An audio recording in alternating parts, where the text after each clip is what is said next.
Good afternoon, everybody. May I request everybody to come towards the front of the room if possible, so that uh, we see all of you. If it's possible, fill up the spaces in the front, but it's okay if you're comfortable with where you are as well. That's fine. No, that's fine. Please move ahead to the front if you want to. So we're going to start because we are 5 minutes into our time slot. So, good afternoon, ladies and gentlemen, distinguished guests, esteemed panelists. Um, my name is Upala Devi, and I'm the Asia Pacific UNFPA Regional Gender and Human Rights Advisor. And I'm really pleased to welcome you to this very important panel discussion on harnessing technology and STEM to enable access to sexual and reproductive health and promote rights and address gender equality in the Asia Pacific region. So today we gather to explore how advancements in STEM, science, technology, engineering, mathematics, can actually play a transformative role in enhancing access to SRH services across the Asia Pacific. In this very vibrant and diverse region, which comes with its attendant challenges and where cultures and contexts intersect, it's really crucial that we leverage technology to ensure that every individual, especially women and girls, can obtain the sexual and reproductive health services that they need. Additionally, at the same time, we must advocate for gender equality, ensuring that women and girls' rights are at the forefront of our initiatives. So throughout this panel this afternoon, in the next 1 hour, we'll be hearing from experts who will share their insights on how technology can drive positive change in sexual and reproductive health access, empowering individuals, and dismantling systematic barriers. We will explore real-life examples, innovative strategies, and collaborative approaches that illustrate the potential of technology and STEM. And as we engage in this critical dialogue moving forward, I encourage all of you, also as part of the audience, to share your thoughts, raise questions, and contribute with your perspectives. So before we commence the panel discussion, I would like to invite the Deputy Regional Director of UNFPA, Dr. Alexander Sasha Boduriaza, to deliver welcome remarks on behalf of UNFPA. Sasha, over to you. Thank you, Paula. Good afternoon. Just apologies in advance. I will need to leave earlier. There are a lot of events happening in these 3 days, so all of us are asked to multitask. Let me just, at the outset, I would really like to express my deepest gratitude to the panelists for being here and discussing this really important topic. This session is obviously, at the core of what we do as UNFPA, what we really care about. As you know, 2030 Agenda for Sustainable Development are centered around peace, prosperity, sustainability, and progress. We are aware that these goals can only be achieved if we build a world where equal opportunities are accessible for everyone, regardless of gender. Education plays a pivotal role in shaping this future for women and girls. However, in many parts of the region, young women face significant challenges related to accessing sexual reproductive health simply because they are women. These challenges often stem from prevailing gender norms that privilege men over women or stigmatize adolescent sexuality. Additionally, there is a lack of access to accurate information about sexual reproductive health services, information that are crucial for making informed choices about their bodies and future. Unfortunately, young women bear the burden of early and unintended pregnancy, sexually transmitted infections, gender-based violence, all issues that can be mitigated through comprehensive education on sexual and reproductive health. When women and girls are equipped with the knowledge about their sexual reproductive health and rights, alongside their educational pursuit in STEM fields, they are better prepared not only to make informed decisions, but also to advocate for themselves within both personal context and broader social frameworks. The good news is that we know how to address the issues that are ahead of us. By integrating comprehensive sexuality education into our curricula alongside the STEM education at primary, secondary, and higher education levels, we ensure that young women have both the knowledge of their rights as well as the skills necessary for success in the STEM fields. This dual approach empowers them to pursue their goals without being hindered by preventable health issues or societal stigma. STEM fields are indeed the engines of innovation and economic growth. However, solutions for women continue to be designed without women's input. Approximately 80% of practicing industrial designers and architects are men.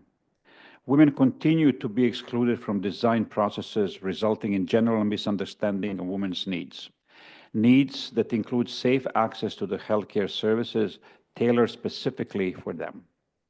Moreover, addressing sexual health is not just a matter of individual rights. It's also vital for the public health outcomes. For instance, where young women have access to contraceptives methods through integrated health services within educational institutions facilitated by technology, they can avoid early pregnancies that disrupt their education.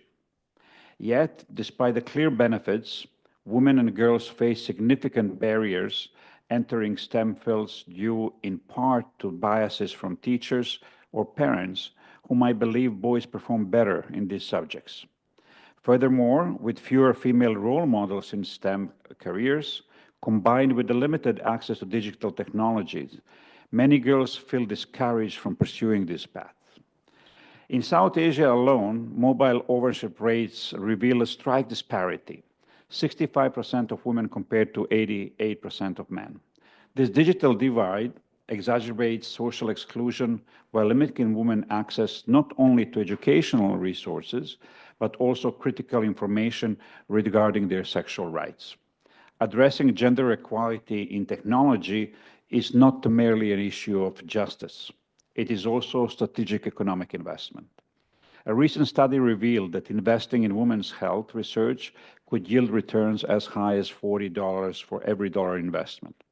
A testament not only to economic potential, but also underscoring how empowering women contributes significantly towards achieving border developmental goals. Government must invest in educational infrastructure, particularly in rural areas where access remains limited. Providing digital tools alongside internet connectivity ensures that all girls benefit from both STEM education as well as essential sexual reproductive health services. Public awareness campaigns play an essential role in challenging societal norms that undervalue women's contribution while disencouraging girls from pursuing careers in STEAM or accessing necessary SRH services.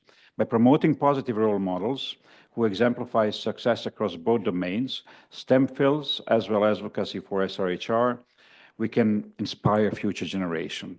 Finally, and perhaps most importantly, teachers' training encompasses both STEM introduction as well as comprehensive understanding of SRHR.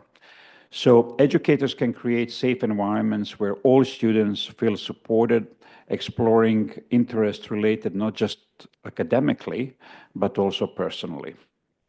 As more countries embrace digital revolution, ensuring safety ethical guidelines surrounding digital tools, that application becomes paramount, protecting against harm stemming from the resources intended to support them. As we move forward together, let us commit advancing gender equality to dual focus on education, encompassing both STEM technology. By integrating these frameworks, implementing recommendation outline, creating future where every girl has opportunity to fulfill potential and contribute to community will shape inclusive world. Thank you once again, and really looking forward for the time that I will stay with here. And some of the panelists are really inspirational figures.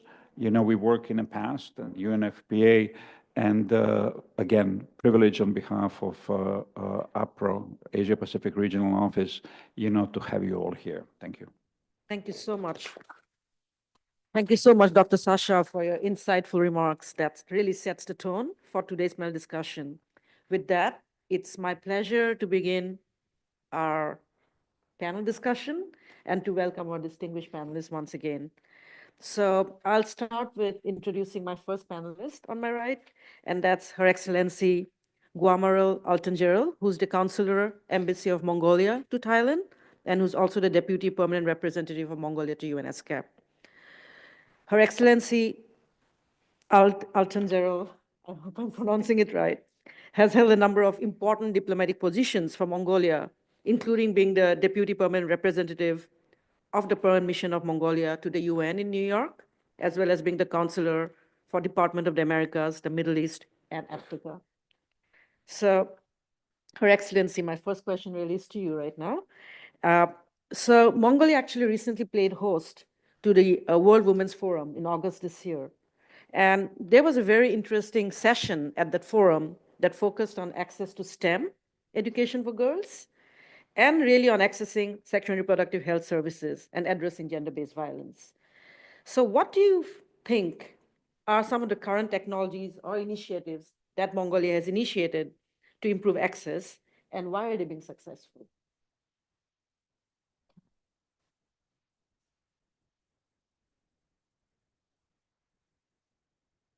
Thank you. Very good afternoon to everyone. It's an honor for me to address you today as we mark the 30th anniversary of the Beijing Declaration and Platform for Action. This panel discussion is timely and relevant for Mongolia, indeed. Mongolia has implemented various STEM initiatives to improve access to sexual and reproductive health services, addressing a significant need for accessible health education and services, particularly in rural and underserved areas. And some of the key initiatives include, first, telemedicine for remote health access. Telehealth platforms have been increasingly used in Mongolia to extend SRH services to rural populations. These platforms enable remote consultations, allowing individuals in remote areas to consult with SRH professionals without traveling long distances. This approach also leverages digital and mobile technologies to bridge the gap in healthcare access across Mongolia's vast and sparsely populated areas. Secondly, mobile health units and applications. The Mongolian government and non-governmental organizations have deployed mobile health units equipped with diagnostic tools and health education materials. These units often travel to rural communities, providing SRH services, counseling, and education. Mobile applications are also being developed and implemented, particularly targeting young people and adolescents to provide SRH information. Applications such as AMI offer reliable information on topics like contraception, sexually transmitted infections, and general reproductive health. Thirdly, online education programs and digital literacy initiatives. Online SRH education programs are being integrated into schools and community centers. These programs often involve interactive modules, videos, and live sessions facilitated by healthcare providers and educators. STEM-based educational initiatives focusing on digital literacy are enabling young people, particularly women, to access these online resources. Digital literacy programs also help individuals in remote areas to develop the skills to navigate online health platforms and mobile applications, expanding their access to SRH information. Thirdly, health data and artificial intelligence. Initiatives using big data and AI aim to analyze health trends and predict areas with high needs for SRH services. By analyzing data, health organizations can target interventions more effectively, helping them to deploy resources where they are most needed. Machine learning algorithms are also being explored to predict health outcomes and plan resources, allowing health services to proactively address SRH needs.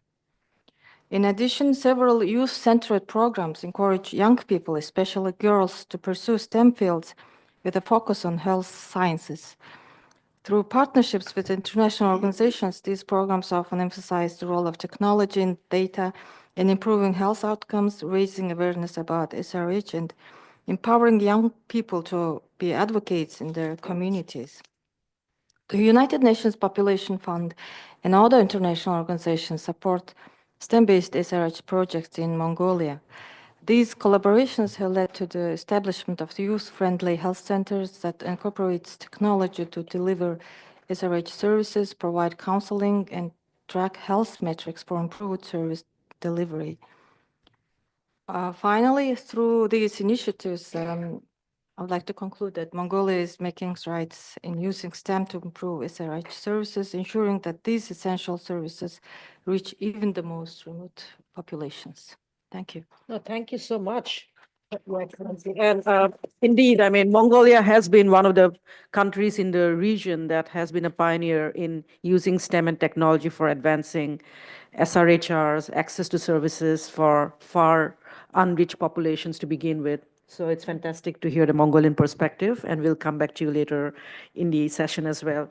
So I'm going to turn to my left, and I wanted to introduce Bandana Rana, who is the member of the CEDAW committee, chair of the Working Group on Afghanistan, member of the Working Group of Inquiries, member of the High-Level Commission on ICPD 25 follow-up. Is also the chair. I knew Bandana when she was the chair of the Global Network of Women Peace Builders, and we have some of the colleagues from Global Network of Women Peace Builders in the room. We worked with you when we were in New York, and is a co-founder of Sati, a well-known Nepali organization based out of Nepal who works on women survivors and victims of trafficking. And of course, Bandana is also a long time UNFPA ally. So Bandana, I just wanted to focus a question to you that deals with gender equality and STEM. So in what ways do you feel technology can really actually help challenge harmful and discriminatory gender norms and stereotypes and promote gender equality in the context, of course, focusing on sexual and reproductive health? Thank you, Pala, and good afternoon, everyone. First of all, let me thank UNFPA for giving me this opportunity to share my thoughts here. I had drafted some talking points, but I thought I should just speak on my own experience as such. First, I want to know how many, before I start my intervention, how many of you were at the Beijing conference? Anyone here in the room who were at the Beijing conference? I was there, yeah, Opala was there. All right, yeah, I recognize you as well, Okay, so the reason I'm saying this is because when the Beijing conference was organized, none of us had this. None of us had a laptop, not even email, no access to computers, So how do you think 30,000 women and few men happened to meet at the Beijing conference for this purpose? Can you imagine? We did it. We managed. We had those 12 critical areas of concern. We returned passionately to advocate these issues, no matter what, with the limited resources or with the limited technology that we had. We hardly had any technology, actually. So I wanted to say, now I look at this. So I want the young people who are here to reflect on this. What would you have done today if you didn't have this? If you didn't have emails, if you didn't have access to computers? Would you still be able to be organized and be able to, come here? So I think we need to see what progress we have made in the last 30 years when you talk about technology. I come from a journalistic background. Previously, I used to be a journalist. And I remember we used to have handwritten notes, not even a teleprompter. Finally, the first computer came into our newsroom, and that computer was locked. Only officials of high cloud could enter that room. You couldn't take your food. You need to take your shoes out. I'm just recalling all these experiences in terms of technology. Only those who were privileged could enter that room and, use the computer. And when people did, we would be amazed. How are they able to do that? So see, today, these things are so common to us, so normal to the younger generation today, But at that time, those were the struggles, those were the difficulties with which I'm sure she will agree as well, and you will agree as well, how we did it. We used to write telegrams. And imagine, today you only have to carry a notebook, or even only this, some have a lighter laptops. At that time, you were so hungry for information. You never got Google. You had no information. So you would actually absorb let's say, collect all the papers and documents. So how many papers and documents we carried throughout that journey? So technology, definitely, in the last 16 years, sorry, 30 years. Why did I say 16? Activism of 16 days, maybe, So in the last 30 years has made significant progress, which has contributed to women's mobilization, women's movement, even contribution to gender equality by expanding it, making it more reachable. Rural women, inclusive women, women from marginalized groups, women who have been left out, everyone can now access information and know about their rights. So significant progress has been made in the last 30 years. The widespread availability of the internet has provided women with access to information, education, and opportunities. Women in remote or underserved areas can now access online learning platforms, job opportunities, and critical information about their rights. Platforms like Twitter, Facebook, it was very difficult to me first to handle all these, even now I feel very loaded. So because I'm the old school. Platforms like Twitter, Facebook, and Instagram have been instrumental in raising awareness about gender equality, organizing movements, and amplifying women's voices globally. And here I want to come to Nepal. I know our previous two speakers focused a lot on STEM. Of course, I'm addressing STEM, but more on a broader gender equality issues. And here, in Nepal, when we returned from the Beijing conference, we started advocating for a domestic violence law because the violence against women, and it was very difficult. It took us persistent 14 years, and only when technology, we could actually utilize the technology available, that we could really organize and really be there at critical moments to advocate for this law. And it only got adopted after 14 years of persistent advocacy in 2008. And because I somehow led that advocacy network, it was called the National Network Against Domestic Violence.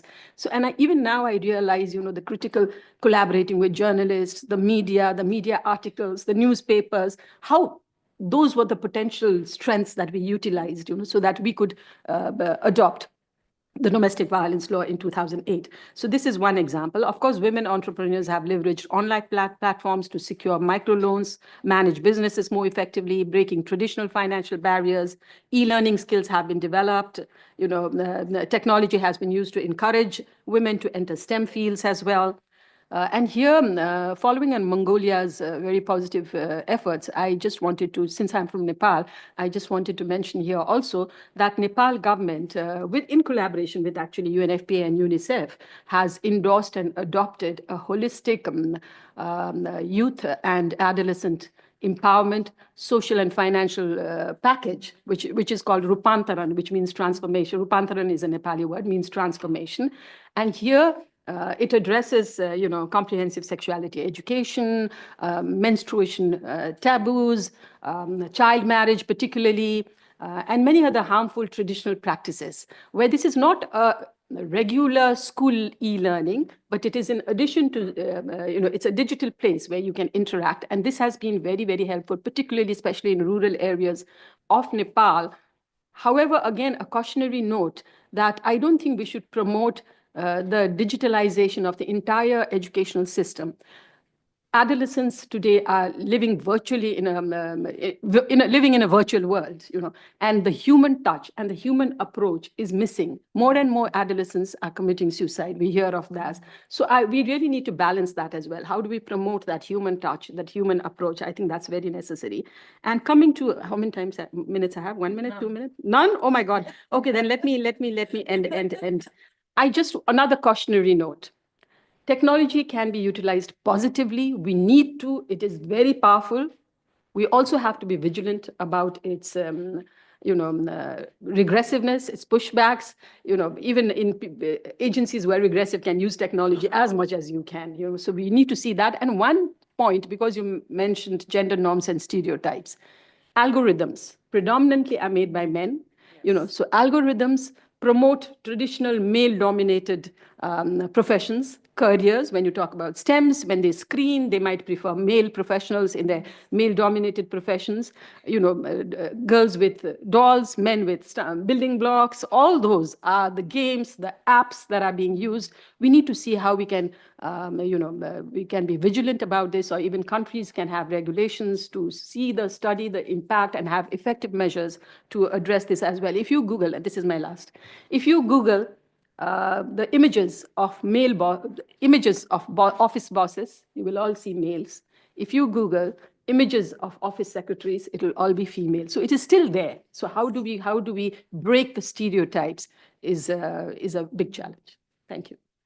Thank you so much, Bandana. Of course, as always, very, very thought-provoking and sort of sets the tone for now going into issues relating to data and privacy.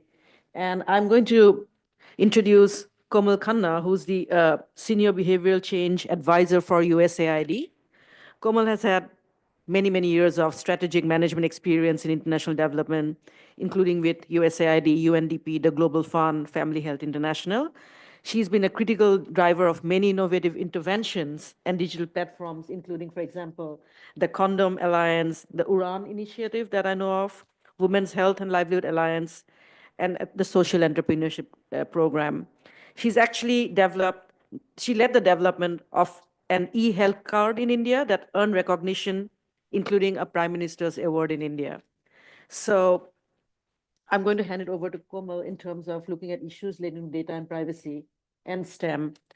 So Komal, how can we ensure that the collection and use of data in sexual and reproductive health technology initiatives really uphold privacy rights and protect vulnerable populations?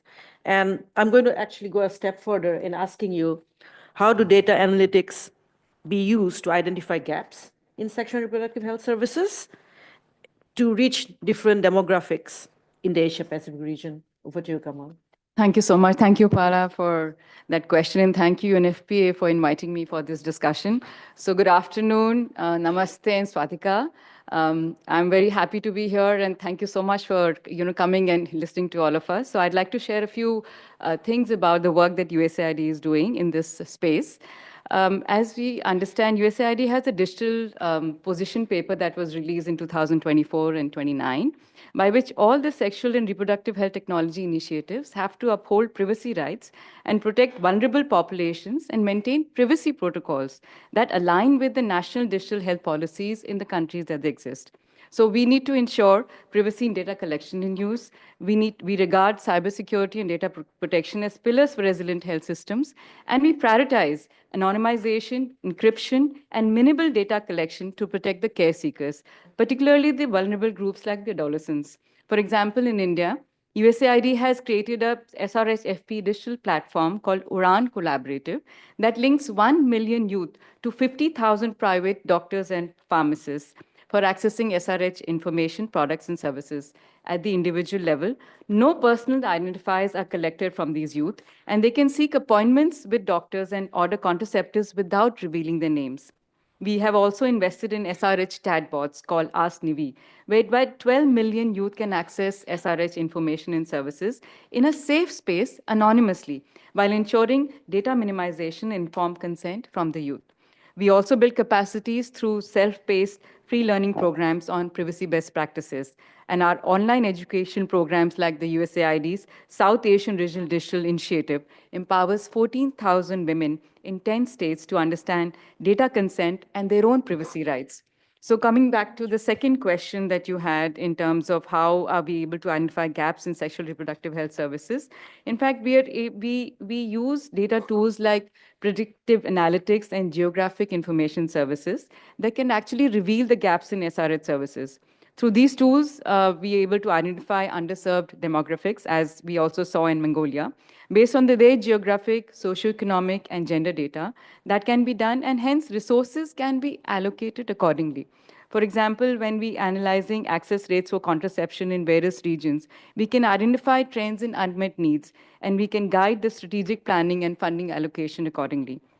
At the systems level, USAID also supports government's MIS systems. For example, we have been supporting India's Family Planning Logistic Management Information System and Indonesia's MIS systems, which use predictive models for forecasting demand for contraceptive services in underserved areas.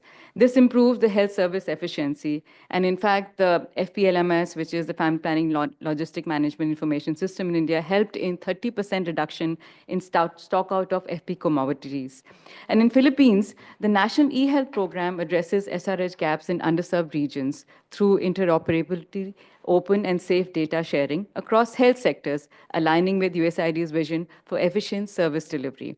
And I would like to just close by saying that we focus on privacy, informed consent, and data-driven strategies that ensures equitable and efficient SRH service delivery, particularly in vulnerable populations across the Asia-Pacific region. Thank you so much. Thank you so much, Komal. And the fact is that you've led us from India to the breadth of, East Asia as well, including Southeast Asia. And we will come back to some more of the work that USAID is undertaking in this regard. But with that, I'm actually going to go over to Mona Mariano, who's the Gender Equality and Social Inclusion Lead for World Vision in the Asia Pacific. Mona has over many years of experience working across 23 countries under World Vision in the Asia Pacific region. And she comes from solid years of experience in international development, gender and human rights issues, program management, civil society strengthening, and youth engagement. So your academic background is on developmental psychology with a focus on youth and children at risk. And I'm hence going to posit a question to you on engaging youth. So Mona, in your experience and World Vision's experience, how can technology be leveraged to educate and engage young people about sexual and reproductive health and rights issues, particularly in more conservative and traditional societies where we all work in? Thank you, Upala, and thank you, UNFPA, for the invite to participate today. Let me just briefly introduce who World Vision is. For those who don't know, World Vision actually started in the Asia Pacific, so we've been working closely with communities for around 70 years now, primarily focusing on support and promoting child rights and child well-being, looking into education, protection, health, and disaster and climate action. And now going to the question of Upala around how technology can be leveraged to engage young people on SRHR. One is around norm changing. We have seen that access to technology, even if it is not directly linked with sexual and reproductive health and rights, can open up spaces to for young women and girls to decide for themselves and also for self-determination. And I would give particular examples here based on what we are seeing in the countries we work in. First, in Indonesia, where we work with women and girls, those particularly impacted by climate change. We engage with them on renewable energy resources, such as solar-powered drip irrigation, to help them in their farming technology. In their norms would have it that men would mostly decide in their households. So it would be men who would be deciding where resources go. It would be men who would be owning the land. And I'm sure most of us would be familiar with that scenario. And in their involvement in the technology initiatives that we've supported them in, we've seen that this boosted their confidence in discussing within their own households. We've seen that girls also are able to present views in their families to their fathers and mothers better. Male community members also see them as very valuable contributors to productive assets, going beyond their traditional care roles. And I'm also giving an example coming from Mongolia, where we work with community members to enhance water access in the GER districts, where it's very hard, for instance, particularly during the winter season, to access water sources. And we've seen that this initiative provides spaces to raise awareness about SRHR issues of girls and young women, and to integrate this better in broader community discussions. So that's one on norm changing. Another is on meaningful participation. We know too well that women would have less ability to raise their voices and discuss their issues and their solutions to it. What more girls? Because of their age, because they are seen as less capable, because they're seen as just to no, not to be heard. No, usually that's what we get from the communities. So because of this, this also extends to their ability to decide regarding their sexual and reproductive health. In Sri Lanka, we work on menstrual health and hygiene management. And this is a context where menstruation is not openly discussed, where young girls are not able to access menstrual materials freely, and where young girls who are starting to menstruate are segregated from their family members because of harmful beliefs. Now, we've used social media campaigns. It's a platform that most young women are very familiar with now. We have, for instance, the I Am on My Period campaign, which helps to increase awareness amongst peers. It's also helping them to mobilize community members and influence action. Lastly, in Cambodia, we particularly work on providing water access again, and we work with the local government to provide support to check the water quality in their communities. And young women, alongside the agreement with the local government units, we ask the government units to open up spaces for young women to participate in the water committees in their communities. And that would, again, influence decisions around water use and sanitation. That would also challenge their traditional gender norms. I just want to note that in both initiatives around participation in norm changing, intentionality should be there to change the norms. And my point is that even if it's not directly SRHR, we can work around changing norms that would then affect how girls and young women are able to access services and materials regarding SRHR and information as well. Aside from intentionality, there should also be careful consideration of the risks and backlash, because the topic of SRHR is very sensitive, and we have to make sure that protection and safeguarding are there when we engage with them in this topic. Yeah. Thank you. Thank you so much, Mona. Amazing examples of not just engaging youth, but also in tackling harmful discriminatory norms and practices, which, as is rightly said, is all about intentionality and time. It takes time as well. So I'm now going to turn over to Phil Robertson, who's a human rights advocate, well-known human rights advocate, who works on human trafficking, migration, and labor rights issues. Phil has been the executive deputy director of Human Rights Watch in Asia. And before joining Human Rights Watch, he was also the lead of the UN Interagency Program on Human Trafficking in the Greater Mekong sub-region. Phil has worked on labor issues throughout his career as the representative of the Solidarity Center, which is AFL-CIO, and has had many years of international development experience, including on refugee support and working with human rights NGOs in both the US and Asia. And Phil, if I recall, also started his career at the US House of Foreign Affairs. So Phil, my question to you really is on future innovations. What emerging technologies do you see have the greatest potential to transform sexual and reproductive health services in the coming years? And more importantly, what role do you see artificial intelligence play in enhancing personalized care within SRH services? Thank you very much for inviting me to join this panel. I greatly appreciate it. I mean, I think there's so many questions bundled into that actual question, those two questions. It's hard to know where to start. So I appreciate the question calls for the sort of approach on newest of technologies, and you've already identified one, artificial intelligence. So I'm going to focus my attention on that. Actually, I think when people hear the words AI, I find that they tend to have one or two reactions. One is they get excited, in the belief that somehow AI is this new miracle technology. It's capable of solving every problem, addressing every issue, or their eyes glaze over because they believe the AI solution is all hype and they refuse to jump on the bandwagon. And I think actually the appropriate response falls in between recognizing the potential for gain as well as for causing serious problems. And in fact, when we're dealing with something new, and that's what we really want to talk about, when you talk about what the emerging technology is, it really is AI. I mean, we know what the internet does. We've talked about those issues, but the real new emerging technology is AI.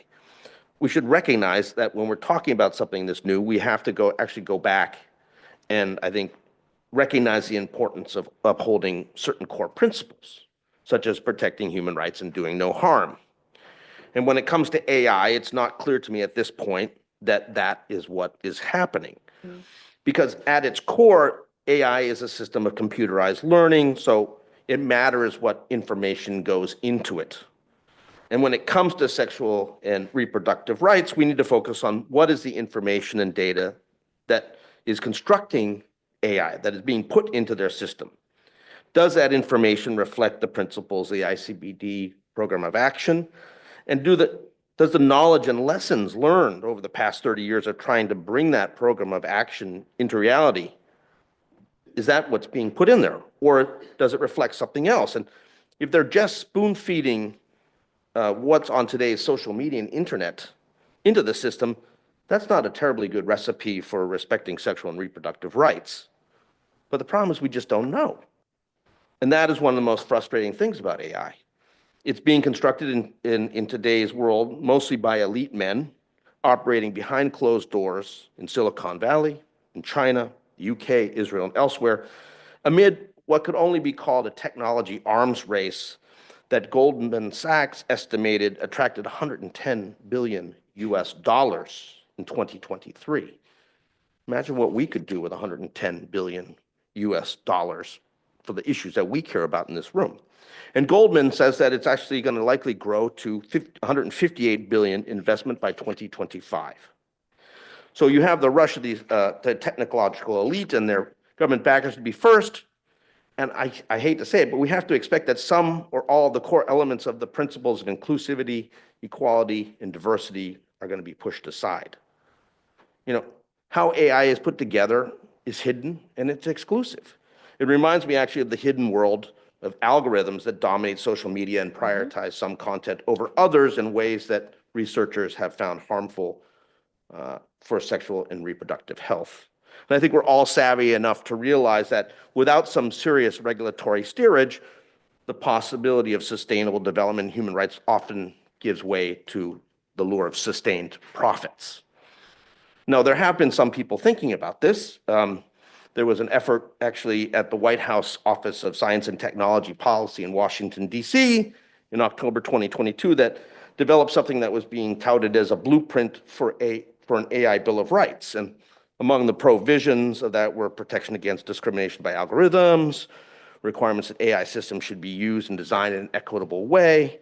There are also guarantees for data privacy, including what they called, quote, enhanced protections and restrictions for data and interferences related to sensitive domains, including health, work, education, criminal justice, finance, and data pertaining to youth, and requirements for clear notice and explanation provisions. But guess what? That was done by the Biden White House. Those weren't the people that won the election a couple weeks ago in Washington. Instead, we're going to get Elon Musk's version of the internet, and also probably another round of the Mexico City policy, the global gag rule, which will make it harder for the people in this room, various agencies, to do their work. You know, I unfortunately think that some of the same people that are going to be steering AI policy for the U.S. are also the same people that will be behind the return of the Mexico City rule. Finally, let me just make one point here. At a very basic level, when you talk about sexual and reproductive health, are people going to trust AI? You know, there are so very few things that are so close to the human perception of self as sexual and reproductive health. So will people trust it with sensitive issues, like talking to an AI via a web chat, when you're not actually clear who's behind the AI or how your information is going to be used? You know, something can be cost effective, but if it's not acceptable to users, as one study I looked at indicated that, you know, patients in the UK didn't want to talk to AI about these issues, well, then that's problematic. So when we talk about emerging technology, we can't assume that everything's going to be necessarily good. And that's the takeaway I have for that. Fantastic. Thank you, Phil. I mean, I asked you a loaded question and you came back with loads of responses, which are, and like I said, I mean, there's so many different nuances that came out in your response that it'll take us a lot of unloading to do, if you will. So having said that, and since we are really running out of time now, we literally have like 20 more minutes. I'm going to turn back to you for the final question, and that's on final round of questions, that is, and that's on barriers and challenges. So in Mongolia, you spoke a lot about all the innovations, all of the good work that's been done, which is fantastic and really has been a good practice that's been shared now globally to a large extent. But there are definitely some key barriers as well that prevents marginalized communities, including those that live in a remote, accessible areas that you all work in, girls and women. What has been some of the key challenges in them accessing SRH services through technology? And you have 2 minutes. Thank you, ma'am. Yes, I'll try to be as brief and short as possible. Marginalized communities in Mongolia face several barriers to accessing sexual and reproductive health services through technology. These obstacles stem from Mongolia's challenging geography, socioeconomic factors, cultural stigmas, and limited infrastructure, which makes it difficult for these communities to benefit fully from technological advancements in healthcare. Firstly, we have limited internet and mobile connectivity, especially in rural areas, lack of internet access and mobile network coverage. Because Mongolia's vast and sparsely populated landscape makes it difficult to build the necessary infrastructure, leaving some remote areas within minimal to no connectivity. This digital divide severely limits access to telemedicine services, online education platforms, and mobile applications for SRH information. Another issue is the digital literacy, which is often lower among rural and marginalized communities, where people may lack the skills needed to use online platforms and mobile applications effectively. Digital literacy programs are scarce, and without these skills, individuals may not be able to access or navigate online SRH resources, even if they have internet access. Many SRH resources are also only available in Mongolian or English, which can be a barrier for ethnic minority groups whose primary language is not Mongolian. Additionally, even if materials are translated, they may lack cultural relevance, making it harder for marginalized groups to trust and engage with the content. Discussing SRH topics can be also a taboo in some Mongolian communities, especially in rural and more conservative areas. Social stigma can deter individuals from seeking SRH services or using technology to access information out of fear of judgment from their family or community. This issue is particularly pronounced among young people and women who may feel ashamed or reluctant to use SRH applications or consult online health providers. And the cost of also smartphones, computers, and data plans is a significant barrier for low-income individuals and families. Many people in marginalized communities prioritize essential needs over technology, which can make it difficult for them to access SRH services that rely on digital platforms. Additionally, even if they own a device, data costs can be prohibitively high for regular use. Mongolia also faces a shortage of healthcare providers trained in digital healthcare and telemedicine, particularly in SRH. Limited training for healthcare providers in rural areas restricts the quality and availability of digital SRH services. Consequently, even if the technology is available, a lack of trained providers means the services are often not fully implemented. Privacy and confidentiality are also critical concerns for individuals seeking SRH services, especially in small communities where personal information might be unintentionally shared or disclosed. In a country where discussions about SRH can be stigmatized, the fear of data breaches or lack of privacy can deter people from using online SRH services. So addressing these barriers requires a multi-phased approach, including improving infrastructure, increasing digital literacy, reducing cultural stigma, and ensuring that digital SRH services are accessible, affordable, and culturally sensitive.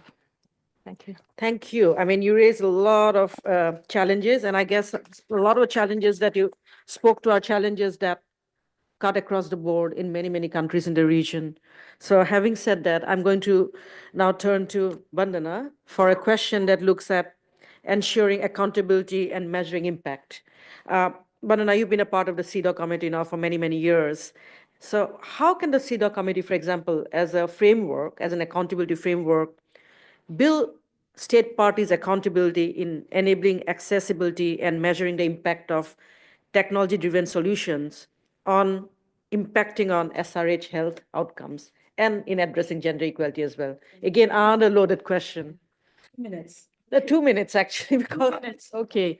So first question, there are 3 parts in this question. The first question is whether CEDAW is a framework that builds state accountability. And here I want to say that not because I'm a member of the CEDAW committee since 2017, but as an advocate since the Beijing time for gender equality, that CEDAW is the most powerful tool, which is a legislative framework for building accountability of state parties on various issues related to gender equality, particularly violence against women, education, health, you name it. And many state parties usually say it's a burden, or another treaty body reporting, CEDAW reporting, most of our Asia-Pacific countries. And I have been changing that normative by telling state parties that you should take this as a free, independent expert service, because if you adopt plans and policies, definitely you would want to monitor its impact and see whether it's working. And most state countries in Asia have limited resources in monitoring, in reviewing. So the CEDAW with independent experts are reviewing every detail of the country's activities and policies and programs and laws every 4 years and providing suggestions after a constructive dialogue. So this is a free external service. That's how we should take it. I know sometimes the constructive dialogues are a bit harsh, but the purpose is it is constructive, that we come up with recommendations to fulfill your obligations. So it is, in fact, in Nepal, I can name so many impacts that has been made because of the CEDAW concluding observations. One, the domestic violence law that I talked about earlier.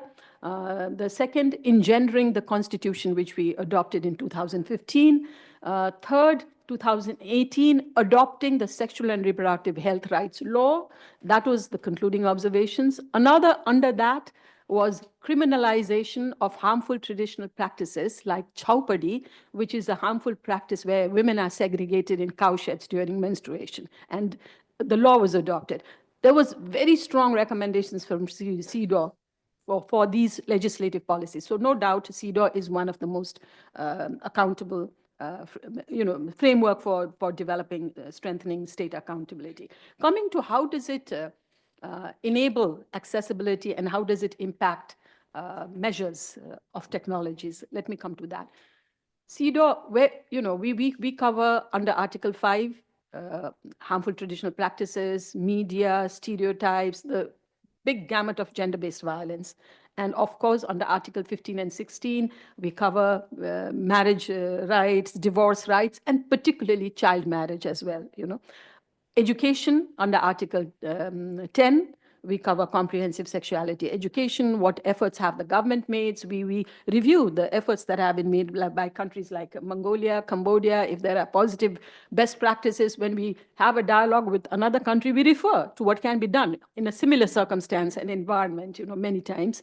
And I must admit that when we developed our general recommendation, our updated general recommendation 35 on violence against women in 2017, we did touch a bit on technology facilitated violence, that it is becoming an issue, but we did not really penetrate into detail in that regard. But since then and now, the technology facilitated violence has become such an issue. Particularly now, I want to inform you, because you said 2 minutes maybe, inform you that CEDAW is now venturing into developing its next general recommendation, 41, which is on gender stereotypes. And that will start from February 2025. It will take 2 years. We'll have series of consultations globally. And there we will definitely look into the AI, the technology-facilitated violence, how technologies can be powerful, useful, but at the same time, how that can also promote violence or accelerate violence and make women insecure in the digital space. So through this general recommendation, we will be monitoring state parties' reporting, dialogues, recommendations, where we can provide more stronger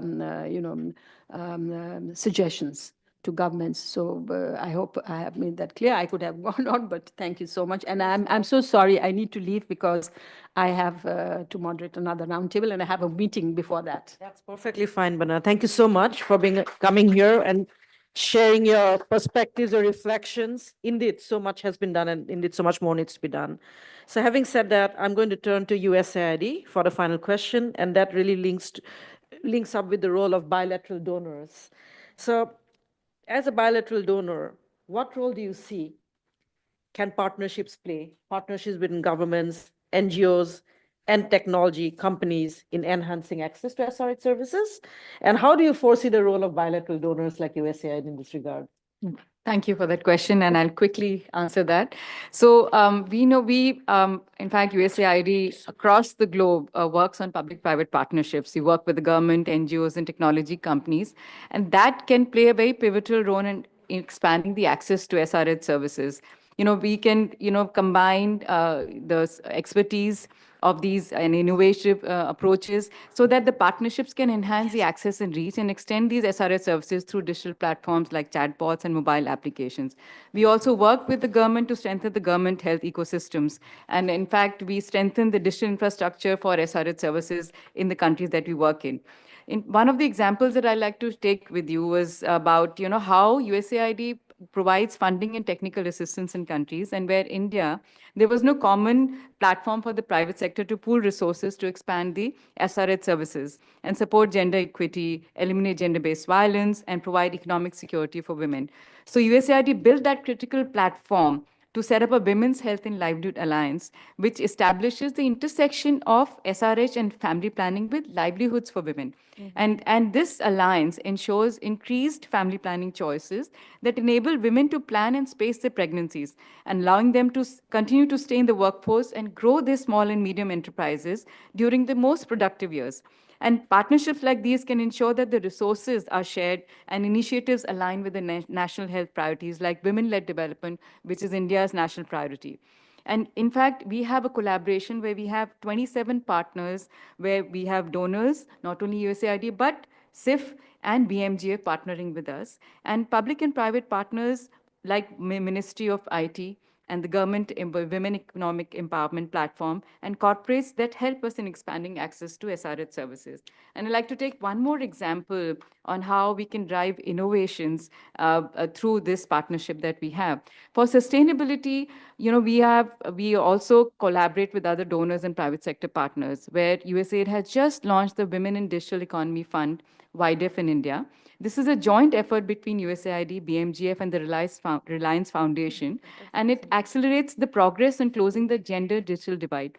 This round of funding will support Indian nonprofits as well as small and medium-sized enterprises with a goal of scaling solutions for women empowerment, which have the potential to significantly increase digital inclusion for women, improving their livelihood, and providing them economic security and resilience. So we drive various innovations in public health, and in different countries, like in Fiji, we have, India's telehealth platform for remote free teleconsultations is now being replicated in Fiji. So that way, we are also using the best practices from one country to another. We have made great strides at USAID to build a digital technology into our programming. We've strengthened policies around the digitization. We build skills among the workforce in our programs, and especially for women and girls. And we have helped in expanding the internet access. But we have more work to do as an agency and as a development community. It's not enough just to invest in digital infrastructure and support innovations. We have to recognize how technology is shaped by and how it shapes society. We have to commit to the responsible use of technology across the board. That includes governments, civil society, and the private sector, all working together to ensure that our values, democracy, human rights, gender equality, justice, freedoms, etc., are all embedded and reflected in the digital ecosystems of the future for women. So thank you so much. Fantastic. Thank you so much, Komal. You've really illustrated very well to your various examples as well on the importance of public-private partnerships. Thank you so much. How collaborative mechanisms work under a multi-stakeholder framework. So I'm just going to go back to you, Mona, in terms of cultural sensitivity. The issue really relates because you talked about gender and social norms, the incremental effort, and all of that. So how can you ensure that technology solutions, for example, targeting youth, can be culturally sensitive? And can you give me one or two examples from World Vision in this regard? What have you been doing? Sure. One of the approaches that we've found, and not only us, when we talk with young people, they see that this is helpful for them, is integrating sexual and reproductive health and rights into broader community interventions. So as we talk about gender equality being cross-cutting, the same with sexual and reproductive health and rights, that it can be approached through education initiatives, through health initiatives, through broader development programs, initiatives for the community to see it as an integral part of overall well-being. And an example of that, we are working, for instance, in protection, and we know that gender-based violence is linked with SRHR, and we also know that gender-based violence happens because of harmful norms, and it can be exacerbated because of lack or loss of livelihood. So when we work with when we use technology to address livelihood opportunities for our parents. So we have our nutrition sensitive value chain initiatives. That's a long term I had to read. Nutrition sensitive value chain initiatives for our smallholder farmers. We also make sure that we target parenting behaviors so that they're able to address sexual and reproductive health of the girls and young women in their families as well. A critical approach also for us is men engagement, where we address gender inequalities in the home that impacts women's and girls' access to health and nutrition services and information. So in our interventions, we see, for instance, that the wasting rates among girls and young women of reproductive age have declined. We have seen that food distribution has been equitable in families, and especially for pregnant women. We have also seen that the instances of gender-based violence decrease with this intervention, joint intervention. Another is working within existing mechanisms and systems. So this would make approaches more inclusive and more respectful in sensitive cultures. And as you would know, as you do this, as you work within systems and cultures, you advocate for more SRHR inclusive policies and legal frameworks. And an example, for instance, in Bangladesh, where we work in district and sub-district levels, we strengthen their government systems in actually it's supply chains, but in the data monitoring is also affected in terms of identifying data gaps in health and family planning. So that in itself had already shows an impact around monitoring and making sure that government are also held accountable in terms of reporting and ensuring that the data and the issues are resolved. The last one will be engaging community leaders and influencers. So for those of you who don't know, World Vision is a faith-based organization. So we work with interfaith communities and interfaith leaders. And usually faith leaders are seen as, a big authority in communities, and particularly in the Pacific countries, for instance, in Vanuatu, where faith is a very critical part of everyday lives. What we do is we work with young pastors, we work with young religious leaders so that equip them and to help them understand how they can use information sharing, how they can respond to community needs, and one of which is SRHR. Fantastic. Thank you so much, Mona. We are nearing the end of our session, but I cannot let Phil go. So, Phil, the final question really comes to you, and this is in terms of policy recommendations. What policies are needed to support the integration of STEM and technology in SRH initiatives to promote gender equality, number one, another loaded question, and to ensure technological advancements like AR do not exacerbate existing inequalities in accessing such services? Thank you very much. mean, I'm going to state there's a firm grasp of the obvious here that we have to work with governments to make sure everybody has access to technology for various purposes, including for sexual and reproductive health information and services. So the kind of coalition and partnerships that my friend from USAID here was just mentioning is really critical. We have to have these coalitions of governments, companies, civil society groups, communities, and people to deliver technology solutions for people, while also recognizing that, as our colleague from the CDOC committee said, you don't want to digitalize everything. There has to be a balance here.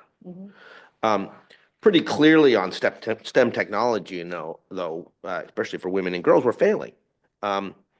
UNESCO research reveals that girls and women are held back by discriminatory social norms and biased expectations that impact the subjects they study.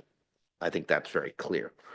And what that means is that women and girls are particularly underrepresented in STEM education. Only 35% of STEM graduates globally are women and girls. So, we have a gender equality that is still lagging significantly in this critical field. And it's not just about a technology fix. It's about resources. It's about people who are qualified to teach it. It's about breaking down social norms that say that, girls and women shouldn't study this kind of thing. And it's not just in the Asia Pacific, but it's a lot of places like the United States and Europe where we still have these central problems, where we have these biases that are existing there. The problem, of course, is that all this requires not only political commitment, but it also requires resources. Because the issues are online and offline. And so we need to be talking about providing opportunity and education. We need to support resources. But right now, it looks like the resources for this may not necessarily be there, at least from the US government, which is, I think one of the reasons we're here talking about this at Beijing Plus 30 is like, who's going to step up? Who's going to take this agenda forward? If Washington is going to change, if other donor countries are going to change their approaches to this, others have to step up. And it's not clear to me at this point who that is. But the bottom line has to be that the core policy recommendation remains the same, that is make sure that no one is left behind. And there's plenty of marginalized groups that we can talk about who are not getting access to technology for SRHR. It's simply, I spend a lot of time working on migrant worker issues. There's been a huge influx of migrant workers coming into Thailand, particularly from Myanmar. These communities are getting almost no services in these areas, even though they may have access to a mobile phone. It's because the information doesn't exist in the various different languages they speak. And it's not being programmed to them, and they're so transient and moving around that it's almost impossible so far for effective interventions to be made. That needs to change. But that requires knowledge, that requires research, that requires money, that requires political commitment. And so far, we don't have many of those things. So when we talk about technology, I would say, don't forget the core principles, which is don't get so caught up in the idea of the excitement of the delivery device to forget the message that's being delivered. And I'll leave it at that. Fantastic. So we literally have 2 minutes, and I'm not going to even attempt to sum this very, very rich discussion. This has been fantastic. We had this amazing 5 panelists, including Dr. Sasha, who had to leave as well. And I will not dare sum this up. But what I wanted to take 2 minutes is to, literally leave the floor open in terms of any interventions from the floor. If anybody has a question or an intervention, the floor is yours. Please raise your hand and speak to the mic. Question the panelists or just an intervention. Please go ahead. Yes. And introduce yourself, please. My name is Ridhima Sharma. I work with an organization called Point of View in India, and we work at the intersections of gender and technology. While I was listening to some of the interventions and policy recommendations, I couldn't help but also share that we have been working for several years now to build digital capacities and literacy in terms of increasing digital access for women from marginalized communities and gender diverse persons. And we've been running a helpline which is India's, I think, first and only helpline for women to report digital security and gender-based violence in online spaces in 4 Indian languages. Of course, with smaller capacities, it's difficult to have many more languages, right? What we're seeing increasing numbers of cases of are financial frauds, of image-based abuse, of several different forms of TFGBV that have been mentioned by the panelists as well.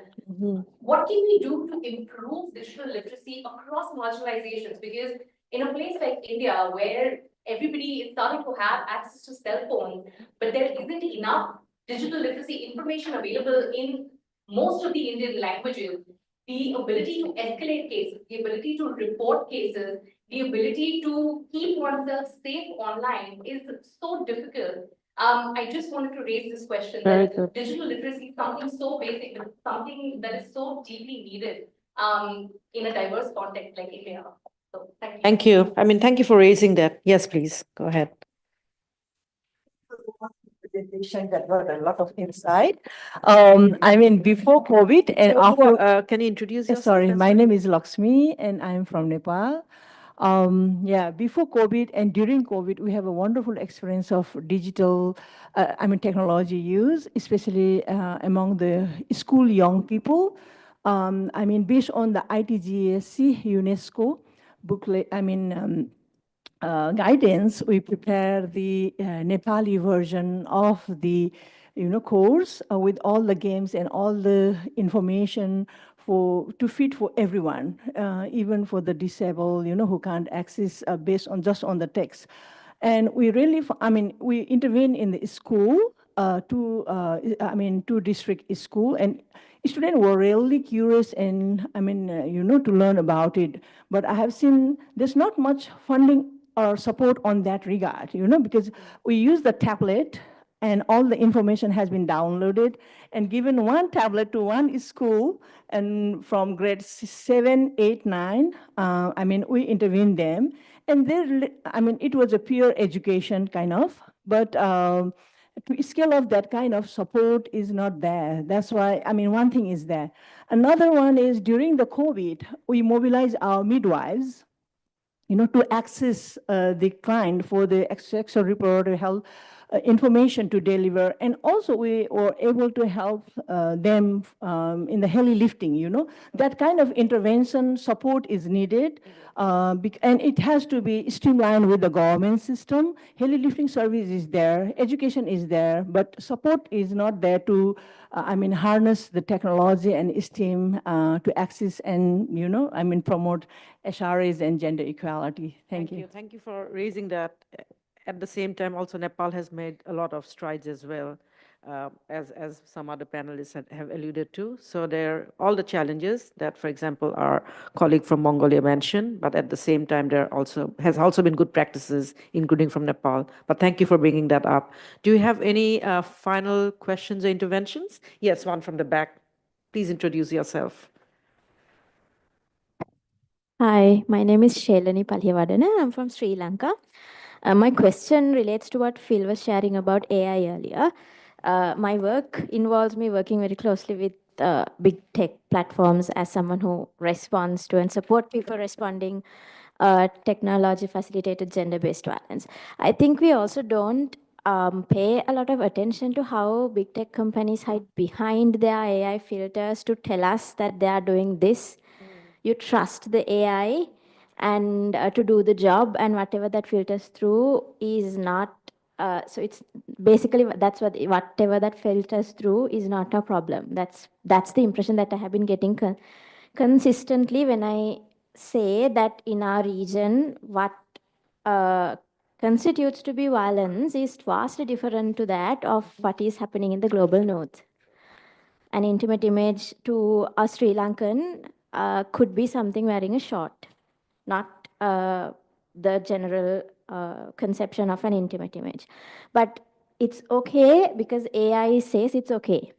So I think we need to scrutinize that and see, and we also don't know what what is, like Phil said very correctly, how does that work? We don't know. And I very recently, actually yesterday, learned that when they're hoping to launch these teen accounts with a lot of parental controls, but it only operates in that binary where kids are to be protected and the parents are their primary guardians. When I raised the questions, what about the queer community whose abusers, more often than not, could be their parents? How do you then protect them?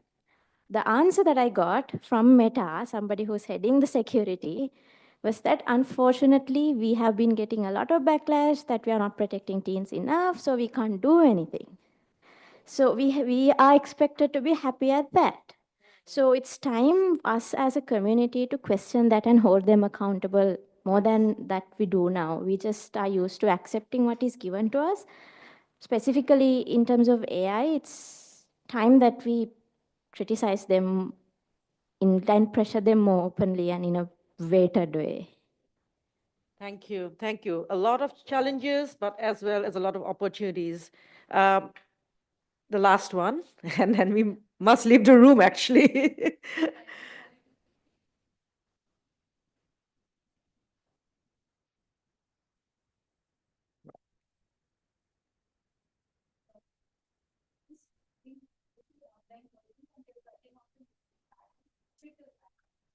Whether it's prevention and response to violence, or it's other essential services like getting your functional IDs, getting access to a government scheme, getting access to loans. All essential public services are increasingly moving online. Sure. Which is not necessarily accessible to all demographic groups. Very difficult for older women to access. Very difficult for marginalized women, low-income women do not have access to even smartphones. Yes. We need to advocate for physical access, and essential Physical. services cannot be the only. Thank you. I do like the term physical. I've never heard this term before, but that's innovative as well. So having said that, and considering that we've run a bit, behind time, but at the same time, also because we started 4 minutes late, so it's fine. I hold myself accountable as the UN for this room. So having said that, I really wanted to give one final round of applause to the panelists. You all have been fantastic. There was so much insights here that we could have easily carried on for half an hour, if not more. And there's so much wealth of experience also in the room, which we would have loved to listen to. But as I said, that would merit another 1 hour of a session, which unfortunately we don't have time for during a side event of this scope and nature. So I really want to thank you all for having come here, sharing your experiences, your insights, your expertise with us. And at the same time, I wanted to thank all of you participants who spent your lunch hour with us today. So thank you so much. And together, we all work together. Thank you. Thank you.